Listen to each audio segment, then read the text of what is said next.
बहुत समय पहले की बात है। एक नगर में एक युवक रहता था जो कि बहुत ज्यादा ईमानदार था। वह एक सेठ की दुकान में काम करता था। वहाँ पर जो सेठ था वह चाहता था कि वह काम में कुछ हेर फेर करे ताकि उसका ज्यादा मुनाफा हो सके, लेकिन उस युवक ने अपने सेठ की बात नहीं मानी और इसी बात से गुस्सा होकर सेठ ने उसे नौकरी से निकाल दिया। वह युवक यूं ही सड़क पर चल रहा था और सोच रहा था कि अब वह आगे क्या करेगा, बिना नौकरी के उसका जीवन कैसे बीतेगा। तभी एक बुजुर्ग व्यक्ति 3 थैले लेकर आ रहे थे। तभी उनकी नजर उस युवक पर पड़ी। उस युवक को देखकर वह बुजुर्ग व्यक्ति बोले, बेटा मुझे यह थैले बहुत दूर ले जाने हैं, क्या तुम एक थैला पकड़कर मेरे साथ चल सकते हो? मैं तुम्हें इस काम के लिए 3 तांबे के सिक्के दूंगा।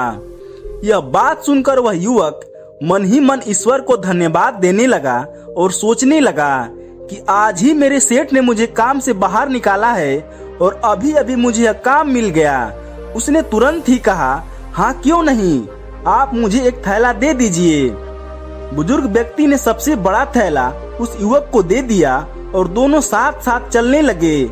चलते चलते बुजुर्ग व्यक्ति उस युवक पर ध्यान दे रहे थे कि कहीं वह उनका थैला लेकर भाग न जाए।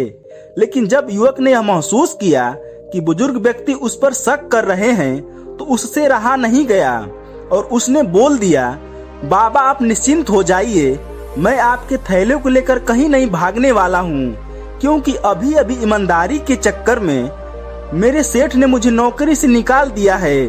तो आप मुझ पर शक न करें और आराम से मेरे साथ चलते रहें। युवक की यह बात सुनकर उस बुजुर्ग व्यक्ति को थोड़ी तसल्ली हुई।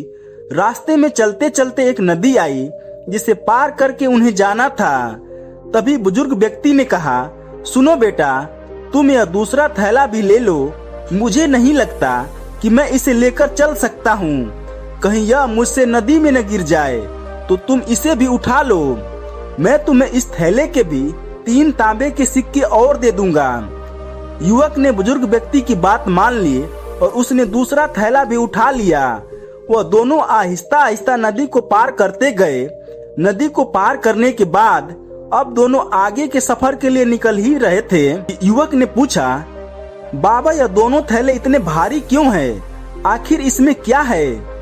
तब बुजुर्ग व्यक्ति बोले, इस बड़े वाले थैले में तांबे के सिक्के हैं और जो थोड़ा छोटा थैला है उसमें चांदी के सिक्के हैं। वह युवक बोला, अच्छा इसीलिए काफी भारी है। फिर युवक पूछता है कि बाबा हम कब तक पहुंच जाएंगे? तब बुजुर्ग व्यक्ति बोले, बेटा बस आखिरी पड़ाव पार करना है, अब एक पहाड़ आने वाला है, बस हमें उसे पार करना है। कुछ दूर चलते चलते अब पहाड़ भी आ चुका था। बुजुर्ग व्यक्ति फिर बोले, बेटा अब मैं बहुत ज्यादा थक गया हूँ, मुझे नहीं लगता कि मैं इस छोटी पोटली को लेकर आगे चल सकता हूँ, इसलिए तुम यह तीसरी पोटली भी ले लो, इसके बदले में भी मैं तुम्हें 3 तांबे के सिक्के और दे दूंगा। युवक ने बुजुर्ग व्यक्ति की बात मान ली और तीनों थैलों को लेकर पहाड़ पर चढ़ने लगा और बुजुर्ग व्यक्ति भी आहिस्ता आहिस्ता उसके साथ चलने लगे। पहाड़ पर चढ़ते चढ़ते अचानक वह युवक सोचने लगा कि जरूर इस तीसरे थैले में सोने के सिक्के होंगे। वह काफी देर तक सोने के बारे में सोचता रहा और सोचते सोचते उसके मन में विचार आने लगे कि मैं अभी पहाड़ पर हूँ और यह बुजुर्ग व्यक्ति मेरा क्या कर लेंगे। इससे बढ़िया है मैं यह तीनों थैले लेकर भाग जाता हूँ, इससे मेरी पूरी जिंदगी बेहतर हो जाएगी। ईमानदारी से तो मुझे जीवन भर कुछ भी हासिल नहीं हुआ, आज ईश्वर ने मुझे मौका दिया है। ऐसा सोचकर युवक तीनों थैलों को लेकर भाग गया और भागते भागते अपने घर पर ही रुका। घर पर आते ही उसने सबसे पहले बड़ा थैला खोला जिसमें पत्थर ही पत्थर थे। फिर उसने उससे छोटा थैला खोला, उसमें भी पत्थर ही थे। फिर अंत में उसने तीसरा थैला खोला और तीसरे थैले में भी पत्थर ही निकले। यह देखकर वह अचंभे में रह गया कि इन तीनों थैलों में पत्थर थे, तो बुजुर्ग व्यक्ति ने मुझसे झूठ क्यों बोला। गुस्से में जैसे ही उसने छोटे वाले थैले को नीचे फेंका तो उसमें से एक चिट्ठी निकली। उसने उस चिट्ठी को उठाकर पढ़ा जिसमें लिखा था, मैं कोई बाबा नहीं हूँ, मैं एक राजा हूँ और मेरी कोई संतान नहीं है, इसलिए मैं अपने लिए एक ऐसा उत्तराधिकारी ढूंढ रहा था जो कि मेरे बाद मेरे राज्य को संभाल सके।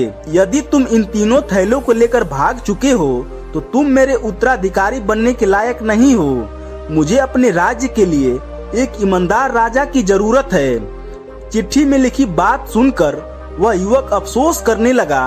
वह सोचने लगा कि जीवन भर मैंने ईमानदारी की जिंदगी जी, लेकिन मेरी एक गलती के कारण मेरी ईमानदारी का कोई मोल न रहा।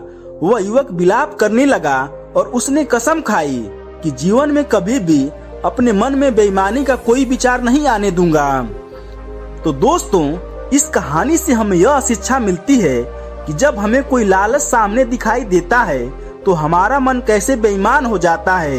इसलिए कभी लालच नहीं करना चाहिए, क्योंकि सिर्फ एक बुराई आपकी सारी अच्छाई पर पानी फेर सकता है। तो दोस्तों, आपको यह शिक्षाप्रद कहानी कैसी लगी कमेंट करके बताइएगा। साथ ही वीडियो को लाइक करके चैनल को सब्सक्राइब कर दीजिएगा। धन्यवाद।